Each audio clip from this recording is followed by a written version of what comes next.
Halo semuanya, perkenalkan kami kelompok 5 dari kelas KM 4403 yang beranggotakan Nadia Hendrika Putri. Nama saya Fatia Sabila Nasas. Nama saya Larasati Rantaryadi. Nama saya Fahriza. Nama saya Diandra Rahasti Haryono. Nah, pada video kali ini kami ingin mengajak kalian untuk melihat kondisi cagar budaya yang ada di Kota Bandung dan di Kota Padang. Tujuannya untuk memberikan wawasan dan meningkatkan kesadaran agar tetap melestarikan kebudayaan yang kita miliki. Check this out. Bandung bisa dibilang adalah kota penuh akan cagar budaya karena banyak sekali ribuan artefak peninggalan sejarah di kota ini. Khususnya pada zaman kolonial Hindia Belanda bertebaran di hampir seluruh penjuru kota. 3 tahun terakhir, Bandung berencana ingin melakukan proteksi terhadap ribuan cagar budaya yang ada agar kelestariannya tetap terjaga. Menurut kami, cagar budaya yang harus dilestarikan adalah Gedung Rumentang Siang. Hai guys, hari ini kita berada Di gedung Rumentang Siang. Yuk ikutin terus vlog kita hari ini. Let's go.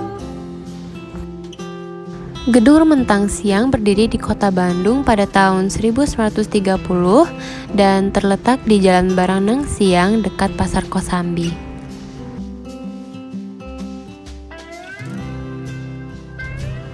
Gedung Rumentang Siang ini merupakan salah satu peninggalan Belanda yang menjadi salah satu cagar budaya di Bandung. Gedung ini sangat kental dengan arsitektur Eropa bergaya Art Deco dan tidak ada perubahan dalam bentuk gedung. Hanya saja ditambahkan beberapa sarana di dalam gedung Rumentang ini. Dahulu, gedung ini dijadikan sebagai gedung bioskop zaman kolonial Belanda yang bernama Rivoli Theater. Kemudian berganti nama setelah Indonesia merdeka menjadi Bioskop Fajar. Film yang sering ditampilkan dan digandrungi waktu itu adalah film Cina dan India. Rumentang Siang sendiri dinamai oleh penyair bernama Wahyu Wibisana dengan mengambil definisi remang dan siang. Remang artinya samar-samar, sedangkan siang artinya nyata. Jika disatukan maka memiliki makna bahwa para seniman yang awalnya terlihat samar menjadi profesi yang lebih nyata dan diapresiasi oleh masyarakat luas. Nah guys, sekarang kita mau ke ruangan pertunjukan. Let's go. Pada tahun 1975, Gubernur Jawa Barat menjadikan bekas gedung bioskop ini sebagai persembahan untuk seniman di kota Bandung sebelum masa jabatannya berakhir. Hal ini dikarenakan pada masa itu hanya satu gedung kesenian di Bandung, yaitu Gedung Yayasan Pusat Kebudayaan YPK. Gedung Rumentang Siang ini tidak hanya berfungsi sebagai tempat berlangsungnya berbagai pertunjukan kesenian, namun di gedung kesenian inilah sejumlah seniman kota Bandung terutama para aktor teater dilahirkan. Bahkan Ki Daus mengasah kemampuan di gedung Rumentang Siang ini. Hai guys. Sekarang kita lagi ada di panggung tempat pertunjukan biasanya.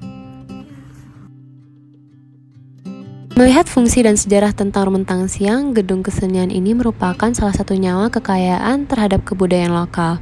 Sayangnya, gedung Rumentang ini tidak menerima guncuran dana sejak tahun 2002. Maka dari itu, gedung ini perlu dilestarikan. Selain perhatian pemerintah, masyarakat Kota Bandung juga harus melestarikan Gedung Rumentang Siang. Karena Gedung Rumentang Siang memiliki catatan sejarah bagi perjalanan Kota Bandung yang kita cintai ini. Tempat kedua yang tidak kalah menarik adalah Kota Tua yang berada di Kota Padang. Kota Tua lahir sejak abad ke-14 dan pada abad ke-17 Kota Tua menjadi kawasan perdagangan, pelabuhan, serta menjadi kota basis pertahanan militer pada zaman kolonial Hindia Belanda. Info ini diketahui karena memang Belanda memiliki arsip lengkap sejarah setiap daerah jajahannya. Maka kawasan inilah yang menjadi saksi bisu peninggalan kolonial. Bukti peninggalan tersebut dapat dilihat di sepanjang Jalan Batang Arau atau Griefgate. Banyak ditemui bangunan tua bekas kantor pemerintahan, perbankan, dan kantor dagang Belanda VOC. Berikut beberapa bangunan atau gedung peninggalan kolonial Hindia Belanda pada saat zaman penjajahan. Peninggalan yang pertama adalah Gedung X PT Surya Sakti. Gedung ini merupakan salah satu gedung yang memiliki arsitektur kolonial bergaya Art Deco dan sudah ditetapkan menjadi bangunan cagar budaya di Kota Padang. Namun sekitar tahun 1950-an bangunan ini dibeli oleh Dr. T.D. Pardede dan dijadikan sebagai tempat beribadah, yaitu gereja. Guys, sekarang kita udah sampai di gedung XCT Eka Surya Sakti, di mana gedung ini merupakan gedung pemerintah Hindia Belanda pada masa dulu dan juga dijadikan kantor dan gudang pada saat itu. Nah, gedung ini didirikan pada abad ke-19 akhir. Peninggalan yang kedua adalah Gedung Geowehry & Co. Gedung yang berada di Jalan Batang Ara Kelurahan Kampung Pondok ini dibangun sekitar tahun 1910 sampai dengan 1920 dengan arsitektur neoklasik tercantik pada zamannya. Gedung ini juga ditetapkan sebagai cagar budaya Kota Padang dan nasional. Nah, hari ini kita sampai di gedung Geowehry & Co, di mana ini merupakan sebuah perusahaan yang terkenal pada saat itu, dan juga gedung Geowehry & Co ini merupakan cabang perusahaan yang berpusat di Batavia. Namun sayangnya gedung ini kurang terawat dan banyak bagian di bangunannya yang mengalami kerusakan, terutama pasca gempa 30 September 2009 silam. Bangunan cagar budaya yang ketiga adalah Padang Spare Bank. Nah, sekarang ini kita sedang berada di gedung Padang Spare Bank, di mana gedung ini merupakan kantor tabungan Sumatera Barat pada tahun 1908. Namun pada tahun 1994 dijadikan sebagai penginapan atau homestay. Gedung ini memiliki gaya Art Deco nuansa klasik seperti bangunan lainnya. Hanya saja dahulu sempat tidak terawat karena adanya gempa 2009. Pemerintah baru melakukan pemugaran terhadap gedung ini pada tahun sebelumnya, yaitu 2021. Walaupun telah dilakukan pemugaran, tetapi gedung ini tidak dimanfaatkan dan dibiarkan saja. Bangunan cagar budaya selanjutnya adalah Gedung NIEM. Bangunan ini sudah ada sejak zaman pemerintahan Hindia Belanda dan digunakan sebagai bank pada tahun 1930. Bangunan ini masih kokoh berdiri meski diguncang gempa 30 September 2009 silam.